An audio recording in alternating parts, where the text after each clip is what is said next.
Info about the special requirements for replacing the land lost to the new bridge. My name is Stuart Myers. I work with Mason Brooks and Gerard, and I'm part of HNTB's team helping to support management of environmental regulatory compliance for the project.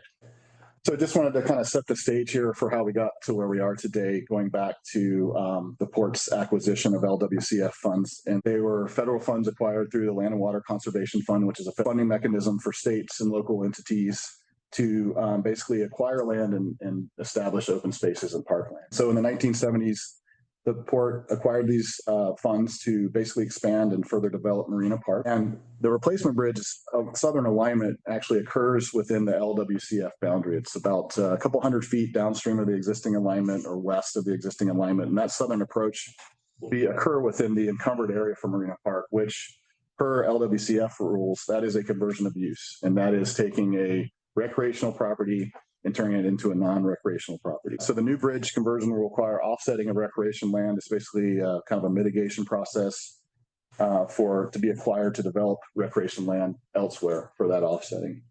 And I just here the last bullet on this slide, I just want to point out that the LWCF process is administered at the state level by the Oregon Parks and Recreation Department and at the federal level by NPS, National Park Service. Fast forwarding to kind of where we are here today. The first thing we did right out of the gate was we needed to confirm and coordinate with some minor tweaks and changes to the actual LWCF boundary for Marina Park. We would do some due diligence looking at tax lot records, some of the grant applications that the port submitted to OPRD for to acquire some of these lands. And through that process, we went through a slight boundary update process. And so this figure here on the left, you'll see that's a shot from a map we prepared, and it's showing part of the LWCF boundary. It's that green dashed line there that kind of skirts around those two orange and yellow polygons. Part of that process ended up excluding property at 600 and 700 East Marina Drive.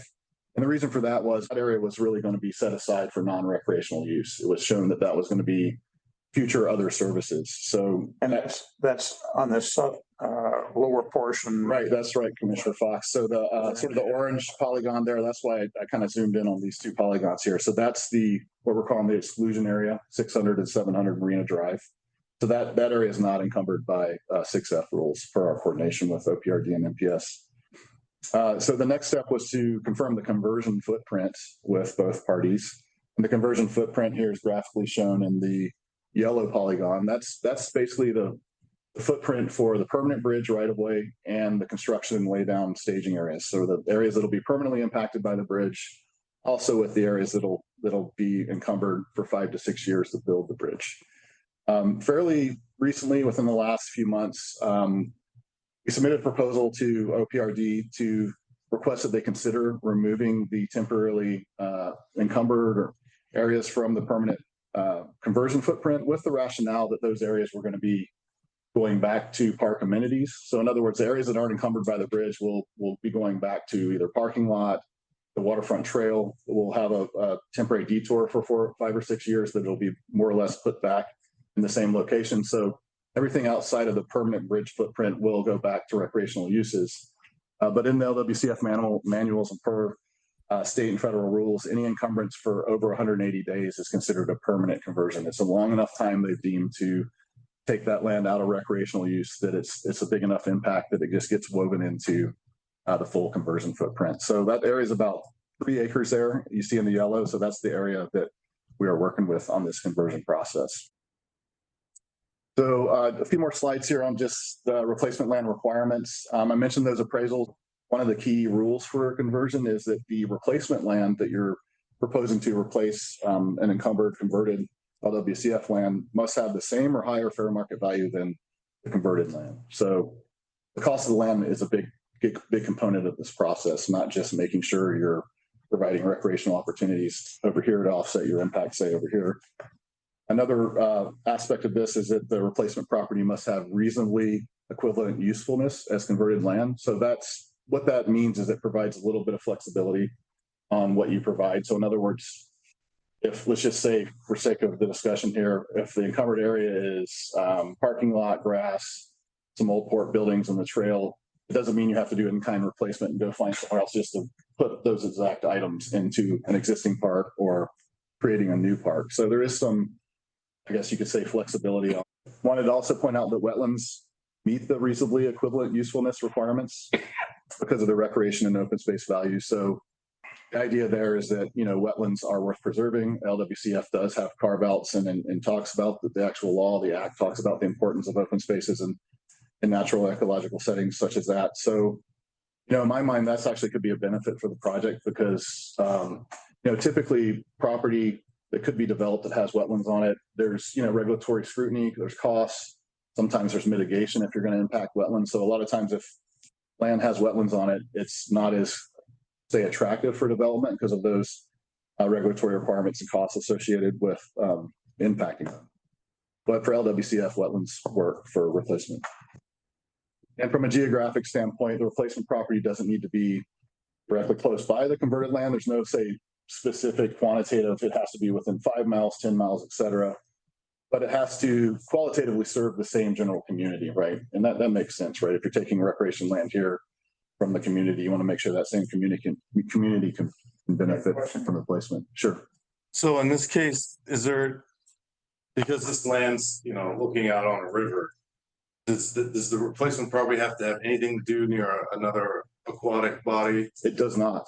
Right. That's one of the flexibilities on the equivalent, reasonably equivalent use, and it just needs to serve the same community. So this could be a bit of a hurdle. So I just wanted to point it out for everybody to marinate on. So land currently owned by another public agency may not be used for a conversion replacement unless all these following sub bullets apply here.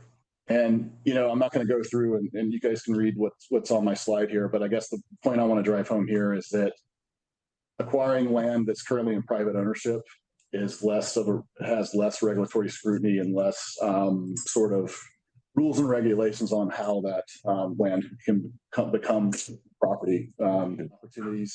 This first one, and this gets back to your question about location and reasonably equivalent use. So this is what we're calling the Mills Parkdale property. It's in downtown Parkdale. I assume most of you have probably been up there. It was pretty hard to miss this spot. It's a pretty small community. It's a former rail depot. It's about 4 acres in size. And in coordinating with River Valley Parks and Rec, they've been eyeing this property for a few years now, I believe, and they do have an option to buy the site, and they are pursuing it as part of their, expanding their portfolio of their properties. It's within the district's master plan. And at a very high level, in fact, I've had a conversation with the OPRD contact we have with the project, and he said, again, at face value, don't take this to the bank, but it seems like it could, if the fair market value and the other nuances are met, that this could potentially satisfy those replacement land rules. But there's one key nuance here. And if the district purchases land, I would recommend to the port and the authority to request preservation of eligibility from OPRD and NPS. If this really seems to have some opportunity to be a really viable conversion replacement for the project, to request that preservation of eligibility sooner than later. Before, let's just say the Parks District they're actually seeking a grant to buy this property and bring it into their portfolio. They're not using federal funds from what I understand. But let's just say the Park District does buy the land. Like I said a few slides ago, if the land's already owned by a public agency and going to be formally dedicated to park use, then it just makes it a lot harder to pull it through the conversion. Another site I've been in some conversations with is called the old Walmart site. It was a proposed super Walmart that was never developed. It's in the west part of town. It's a pretty good sized parcel there. You can see it's currently, from what I understand, in private ownership. It does have wetlands on the site. So again, back to that issue of wetlands do meet the equivalency requirements. That would be a bonus. And in talking with the Parks and Rec folks, they have conceptual ideas for this site becoming potentially a nature park, kind of preserving some of the creeks and the wetlands, and also having more developed amenities such as ball fields, because it's a pretty good chunk of real estate. Yeah. Yep. Another one's the Bauman property. This is west of town, east of Mitchell Point Tunnel. It's a pretty good sized site where there's been ideas about doing 10 acres for a park. Right now, the Columbia Gorge Environmental Foundation owns this property. And I understand they have had conversations with ODOT, having ODOT put one of the gap segments of the historic highway trail, one area where the trail has not been able to punch through its alignment. And there is a sort of a conceptual plan for developing park amenities. This is a screenshot here I pulled from that plan that just kind of shows from a bird's eye view what that would look like. You want to point out it's in the National Scenic Area. It's outside of a municipal limit. And I believe it has interstate access, but it certainly might need improved access, but would definitely need some sort of railroad crossing to get to the river. Good afternoon, Commission and staff. My name is Clay Courtwright. I'm a Columbia District Manager with Oregon State Parks. I am not on the LWCF side of the house. We have folks that work with the Land and Water Conservation Fund. I'm on the operations side. So I cover about 8 counties, 70 parks, 100 rangers in the field. I'm on the op side of the house. I was listening to a lot of the dialogue. One simple way to consider looking at this is Viento State Park, about 9 miles west of Hood River, was purchased originally with Land and Water Conservation Fund. We adhere to the guidelines there it's a campground, recreational opportunities. The Yasui property is 69 acres. It's about 60 aquatic on the river, 5 terrestrial, and 4 wetland. That type of property, if interested, and I would defer to your consultant or Friends of the Gorge that is much more versed in this type of thing than I am, but that would be something adjacent to Viento State Park that clearly, in my opinion, from a rec side of the house, would meet the spirit of this type of work. OPRD's commission would have to approve us managing that property. But from my level in the operational side of the house, we would be willing to do that if the family was willing to sell it. Here's the slide on the Yasui property that Clay mentioned.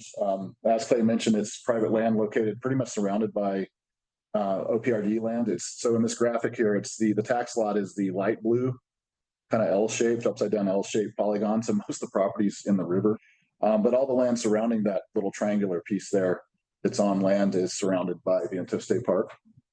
Understand it's so, theoretically this could support park expansion, as Clay alluded to. Understand it's a very popular windsurfing location. A lot of people use this site, and there's already an existing at-grade railroad crossing. It's another one that's in the Columbia Gorge National Scenic Area. And here's one too that we've had some more discussions on, called Bridge Waterfront Park. It's located at the north end of the bridge crossing. So this is on the Washington side. So it's basically more or less in the general vicinity where the new bridge somewhere between the old bridge and the new bridge is alignment.